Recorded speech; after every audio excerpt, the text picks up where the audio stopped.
એ જોઈને મને હસવું હજારો વાર આવે છે કે પ્રભુ તારા બનાવેલા આજે તને કેવા બનાવે છે। આજે ભગવાનને યાદ કરીને વાતની શરૂઆત કરવી છે।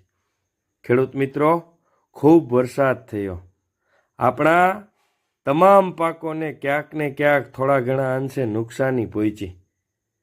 ફ્લાવરિંગની દવાઓ ખેડૂતો ઘણા બધા છાંટે છે, પણ એ દવાઓમાં ફ્લાવરિંગની સાથે સાથે બીજા કામ કરતી દવાઓ કેટલી, જેમ કે સૂયા બેસાડવા, સૂયામાંથી ગોગડા બનાવવા, ગોગડામાંથી પોપટા બનાવવા, દાણાના બંધારણમાં મદદરૂપ થવું, દાણાની સાઇઝ વધારવી, આ બધું કામ કરતી દવાઓ બહુ ઓછી।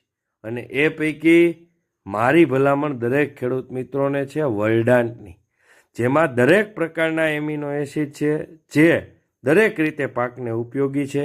જય હિન્દ, જય ભારત। એ